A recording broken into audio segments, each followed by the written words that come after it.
Sur cette chaîne, j'ai testé des dizaines et des dizaines de panneaux solaires, j'ai testé des dizaines de batteries et j'ai enfin trouvé le système que je vais installer dans ma maison pour réussir mon objectif, devenir 100% autonome. J'ai commencé par installer 18 panneaux solaires sur le toit de ma maison, ça correspond à 9000 watts crête et c'est littéralement le maximum que je pouvais mettre sur mon toit. Il n'y a plus aucune place, voilà, tout est pris. C'est aussi le maximum de panneaux solaires que peut accueillir la BIM batterie, le cœur de l'écosystème que j'ai choisi d'adopter. Dans cette vidéo, je vais vous présenter toute mon installation, je vais vous dire ce que ça m'a coûté et surtout ce que ça devrait me rapporter. Et dans un an, je referai une vidéo bilan où j'aurai traqué toute l'évolution pour voir si ce système m'a vraiment permis d'être 100% autonome.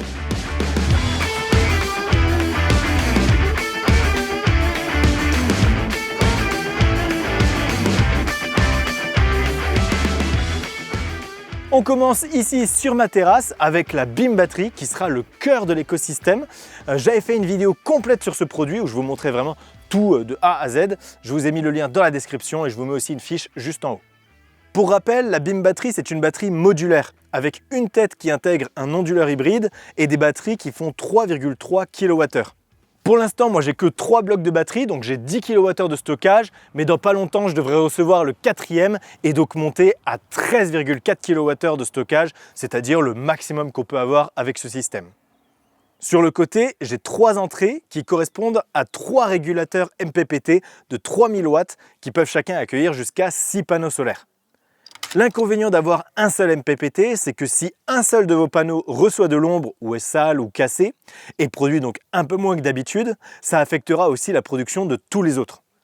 Avec 3 MPPT, je peux donc mettre 6 panneaux à l'est, 6 panneaux au sud et 6 panneaux à l'ouest par exemple. Comme ça, je peux lisser ma production sur la journée. Je peux aussi mettre 6 panneaux de 500 watts, puis 6 panneaux de 460 watts et 6 panneaux de 400 watts. Vous verrez, ce n'est pas un exemple tiré au hasard. Mon installation sur mon toit est vraiment pas homogène. J'avais des panneaux de différentes marques et de différentes puissances et ça fonctionne quand même très bien. La batterie est reliée à un coffret de protection AC dans ma maison et ensuite directement à mon tableau électrique pour tout alimenter. Et ça fonctionne même en cas de coupure de courant, contrairement à toutes les autres batteries que j'ai testées sur cette chaîne. Donc en théorie, avec ce système, je devrais pouvoir être 100% autonome à partir du moment où je ne consomme pas plus de 6000 watts dans ma maison, puisque c'est le maximum de puissance que peut envoyer la batterie.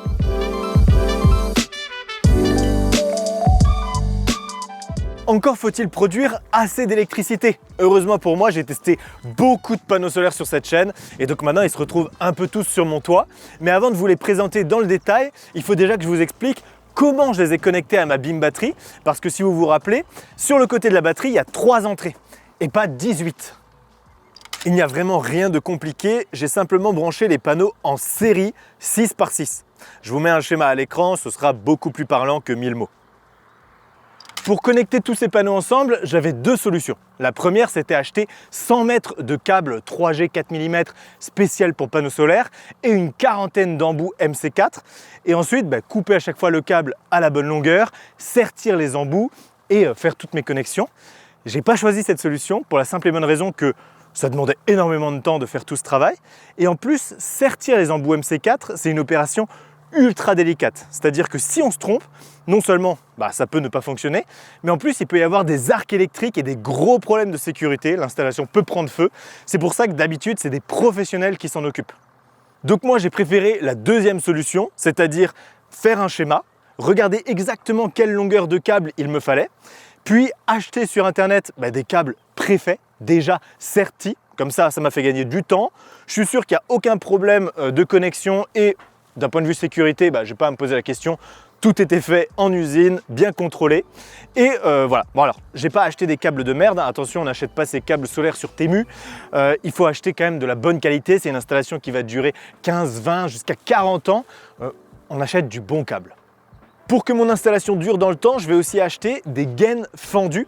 Donc c'est des gaines qui s'ouvrent sur le côté, ça permet de faire passer tous les câbles dedans pour les protéger des éléments extérieurs, que ce soit un peu plus esthétique. Et puis moi bien évidemment je vais mettre beaucoup de goulottes et de choses pour terminer mon installation. Là ce que vous voyez à la caméra, ça restera pas comme ça, on verra pas des câbles de partout, je ferai ça propre quand j'aurai le temps.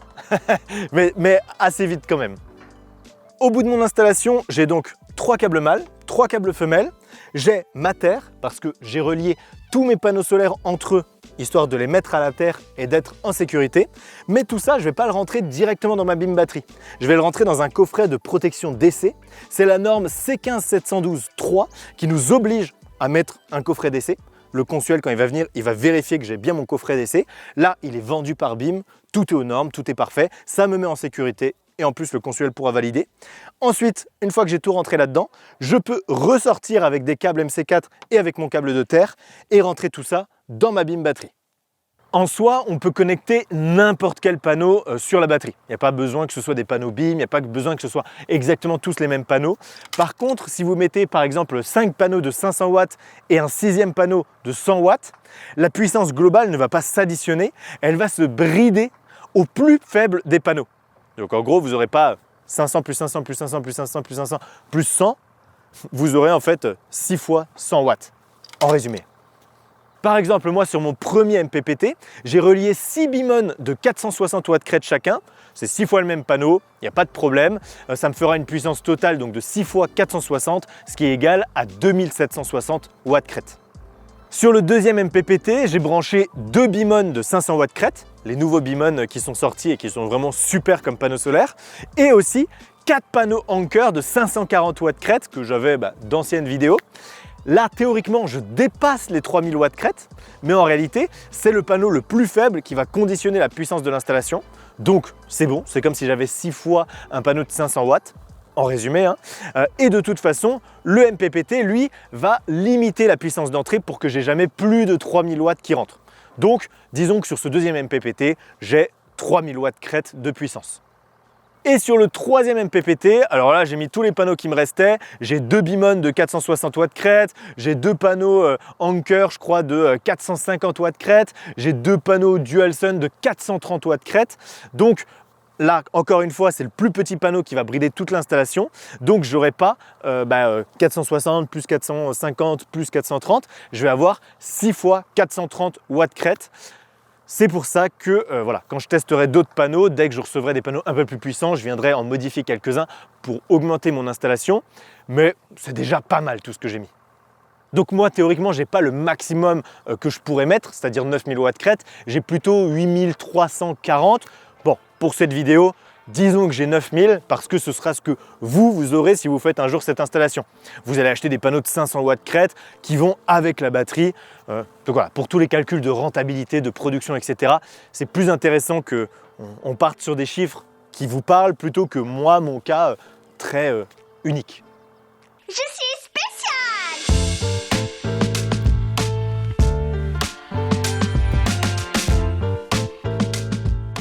Il est temps de voir combien d'électricité je produirai chaque année.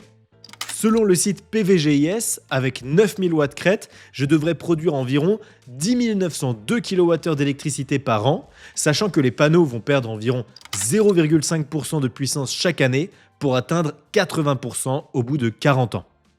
Pour mieux comprendre ces chiffres, on peut les transformer en euros. Le prix de l'électricité est actuellement à 0,20 € le kilowattheure en France et BIM estime qu'il devrait augmenter de 5% par an environ. Ça nous ferait donc théoriquement 3000 € d'économie d'énergie en moyenne chaque année sur 15 ans, c'est-à-dire la garantie de la batterie, même si en réalité la batterie aura sûrement une durée de vie plus grande, environ 20 ans, et les panneaux, eux, pourront aller jusqu'à 40 ans. Alors pourquoi est-ce que je dis que je devrais économiser théoriquement 3000 € par an? C'est parce que je consommerai jamais 100% de ce que je produis. Il y aura des moments en été par exemple où je vais produire, je vais pas consommer assez et donc je vais renvoyer sur le réseau. Il y a aussi le fait que ma maison est très bien isolée. En 2024, je n'ai consommé que 3250 kWh d'électricité, c'est-à-dire même pas un tiers de ce que devraient produire mes panneaux solaires. Donc, je vais renvoyer sûrement beaucoup d'électricité sur le réseau et donc mon installation sera rentabilisée un peu moins rapidement. De là à dire que j'ai surdimensionné mon système, et il n'y a qu'un pas. Mais en 2025, un changement majeur est arrivé. J'ai pris une voiture électrique. Thank you. Oui, je sais, moi non plus je l'aime pas, mais bon, il fallait bien que j'achète une voiture électrique pour exploiter un peu toute ma production des 18 panneaux que j'ai sur mon toit. Shame. Je fais environ 25 000 km par an et je fais la moitié de mes recharges à la maison. c'est-à-dire environ 12 500 km par an. La voiture consomme en moyenne 150 Wh par kilomètre, donc par an, je devrais augmenter ma facture d'électricité de 1875 kWh, ce qui veut dire quand même 73% de consommation en plus. C'est là qu'on se rend compte à quel point une voiture électrique consomme énormément d'électricité et que si on passait tous demain à des voitures électriques, il faudrait être capable de produire 2, 3 fois, 4 fois plus d'électricité à l'échelle du pays. Un beau challenge quoi. Bref, mon installation solaire devrait produire environ 10 900 kWh par an et moi je devrais en consommer 5 125. Ça veut dire que j'ai littéralement 2 fois plus de production que j'aurais de consommation. Mais ça c'est normal parce qu'il faut toujours surdimensionner son installation si on veut être autonome pour pouvoir produire assez en hiver quand ma maison consommera beaucoup et que mes panneaux produiront moins. Et la bonne nouvelle, c'est que là, on n'est pas sur une installation plug and play. On est sur une installation classique qui respecte les normes et donc qui peut être validée par le consuel. Et validée par le consuel, ça veut dire que je vais pouvoir revendre mon surplus d'électricité et je vous présenterai un peu toutes les possibilités de revente dans une future vidéo.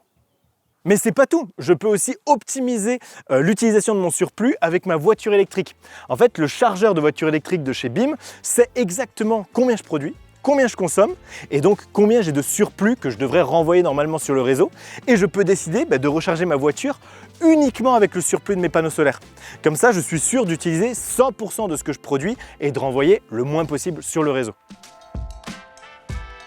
Donc disons que dans mon cas, environ 50% de ce que je produirai sera consommé par ma maison et 50% sera renvoyé sur le réseau et sera revendu environ 10 centimes le kilowattheure.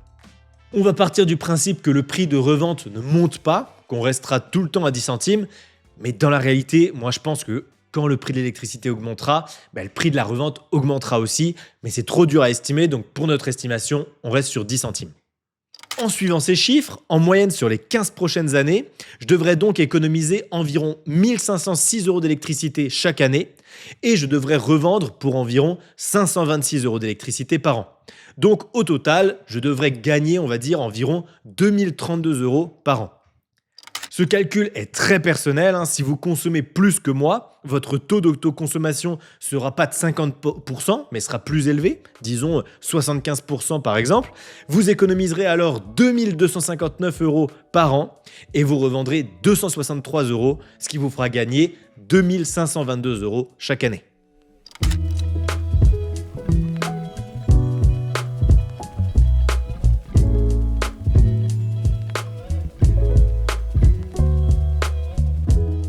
Passons maintenant à la partie rentabilité. Dans un an, je ferai une vidéo concrète où je verrai vraiment combien j'ai économisé d'électricité sur l'année qui sera passée.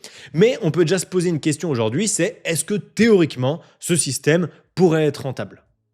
Sur le site de BIM, on peut acheter 6 BIMON pour 2229 €. Et pour 18 panneaux, ça nous ferait donc 6687 €. À ça, il faut facilement ajouter environ 300 € de câbles et de connecteurs MC4, ce qui nous fait un total de 7000 €. La BIM batterie avec 4 modules, donc 13,4 kWh, coûte 9 990 €. Ce qui nous fait un total d'environ 17 000 €, sachant que c'est un prix théorique. Vous allez en fait faire un devis avec un conseiller BIM et le prix peut varier en fonction des spécificités de votre installation. Pour savoir quelle installation conviendra le mieux à vos besoins, je vous conseille d'aller faire la simulation sur le site de BIM. Un conseiller prendra ensuite en charge votre projet et vous proposera même de le financer sur 7 ans si vous le souhaitez. Ça vous évitera de débourser d'un coup 17 000 € et de rembourser plutôt petit à petit chaque mois en même temps que vous faites des économies d'énergie. Dans mon cas, sachant que je ne vais autoconsommer que 50% de ma production et revendre le reste, le système devrait être rentable au bout de 9 à 10 ans. Si on est dans un cas où on autoconsomme 75% de ce qu'on produit et qu'on revend les 25% restants, on sera plutôt rentable au bout de 8 ans. Et si on a vraiment beaucoup de consommation électrique, surtout en été, et qu'on arrive à augmenter encore notre taux d'autoconsommation, on rentabilisera l'installation encore plus vite. Mais bon, déjà entre 8 à 9 ans pour rentabiliser une installation qui a une durée de vie de 20 ans, je trouve que c'est déjà un très bon investissement, sachant que dans 20 ans, quand je devrais changer ma batterie, Mes panneaux solaires, eux, ils seront que à la moitié de leur vie. Donc, la nouvelle batterie que j'installerai sera rentabilisée encore plus rapidement. Bref, moi je trouve que c'est un très bon investissement. En plus, ça nous protège des coupures de courant et c'est pas négligeable. Et en plus, j'aime bien ce modèle de société qui serait plus démocratique puisque on relocaliserait un peu la production d'électricité. En produisant nous-mêmes notre électricité, on comprendrait aussi la valeur de l'énergie. Et donc, on réfléchirait mieux à notre consommation, on consommerait peut-être moins. Et surtout, on participerait à l'effort national de production d'une énergie verte, ou du moins qui ne provienne pas des énergies fossiles. Donc voilà, j'aime bien tout ce mouvement qui est autour de l'énergie solaire.